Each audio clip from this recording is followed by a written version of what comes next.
Welcome back to M Hood Fishing, everybody. So today is January 2nd. It's been less than 2 days since a major rain event here, which lasted 48 hours. It's brought everything up. Like, all the levels are pretty high. It's not so bad here, but as you can see behind this dam where I'm at, it's a lot higher than the last time I was here. The Sabine River, which is the closest major river to me, is in minor flood stage and still coming up. It's going to crest tomorrow. We'll try to get out there and check that out tomorrow, but for now we are going to check out behind this dam, see what all kinds of fish we can get. We have a good amount of time to do this before we lose light, so let's get right into it. First thing is going to be this night crawler on a 1/0. This is going to be weighted down with about 1.5 ounces of weight. We're going to cast this downstream about right there. It's a good area, not too snaggy. That way the current's not going to bring us into the snags, because right in here and right directly in front of us are a lot of big boulders. All right, I chose this spot today because I didn't expect it to be extremely dirty, and it's not. The lake is not looking dirty at all. It's not as clean as it usually is, but it's nowhere as dirty as like the Sabine River and a few other places around here where they're just like red chocolate milk looking stuff. So it looks like I have this spillway here below the dam all to myself for the moment. We'll see what happens later on. People do come here to fish. I'm not the only one. Well, let's get some other rods going. I have 2 catfish rods with me, but before I put the other one out, I want to get a piece of cut bait for it. So here we have on one of my other rods a size 6 Aberdeen with a bit of red worm on it, red wiggler I always call it. A little bit of a weight, 1/16 ounce. The weight is about 8 inches or so below the hook, and we'll see what we can get here. Another reason why I chose to fish back here today is because we're at the tail end of a cold snap as well that came with this rain. It was 30-something degrees this morning, and it's now close to 50, and the high is going to be about 55 today, and then drop back down again. And we're going to have a slow warming trend after today, going out throughout next week. So back here you can find cold water species such as crappie and a few other things, and it's just quiet. There's no one here. Let's get a piece of cut bait. Oh, we finally got a piece of cut bait. Waited forever. Hello. Yeah, you're right. All right, because it's winter time, we're going to keep the bait small, and we're going to use a 4/0 here. And this is a fillet, a small chunk of the fillet. And the reason why I'm doing a fillet is because I want the scent in the water. I want to attract the fish. This is a really tough day to fish, so this will help. That is a good spot. We're using 2 ounces of lead. I don't think I need much more than that. We're going to put this right down here in the bank holder. Hopefully we get a bite on that cut bait. There are bowfin back here. The water is kind of cold for them, but here right around the corner they should get really active because we're not too far off from their spawning period here, maybe less than a month. Oh, hello. Here we go. Got him. What do we got? Oh, another bluegill. About the same size as the first one. Until we need more cut bait, goodbye. Here we go. Oh, this is bigger.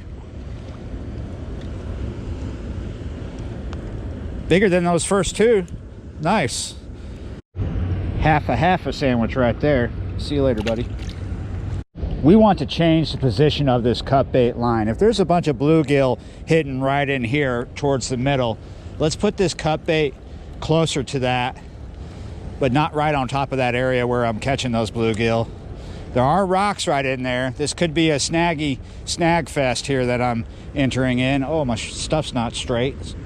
We're gonna put this right out in the current towards that tree over there. About right there is good. See if we can pick up something there. There might be a nice predator fish hanging out in those rocks as well as those bluegill. I'm going to continue enjoying myself catching bluegill.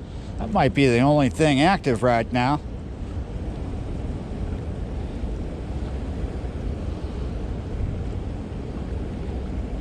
There's a bite. Oh, and there's a fish too. Oh, it's another good looking one. It's not super huge, but it's bigger than those first two. Not as big as the last one. Oh, here we go. About the size of the last one. Maybe it is the last one, but not so much the last one. Here we go. Whoa, goodbye.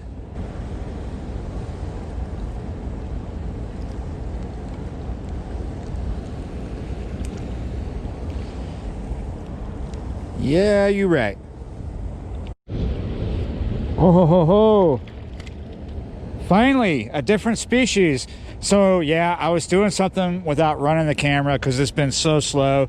I just wanted to see if there were crappie active back here. And look at this. It's not the world's biggest crappie, but that is definitely a sakale for sure. Really small, but hey, it's a multi-species video now. Yeah, you're right. So what I was doing was trying out a bunch of stuff without filming it, so I'm not wasting your time. I tried fishing without the float and fishing with the float. What I finally decided to do that paid off was to go to a Roadrunner jig head. It's a 1/16 ounce again, and this is a Bobby Garland chartreuse with red flake in it. Check that out. And that's what worked. This bait actually has always worked here when I fish for crappie here. Oh, my red wiggler line is going off. What do we got here? Oh, man, there are a lot of bluegill here. Up in the lake above us, there's some really, really big ones. I wonder if we'll get one like that back here this afternoon. Not very big, not even a sandwich. Put this red wiggler out here where the crappie were hitting that bait. See if we could pick anything up there, because I haven't had a bite in a while.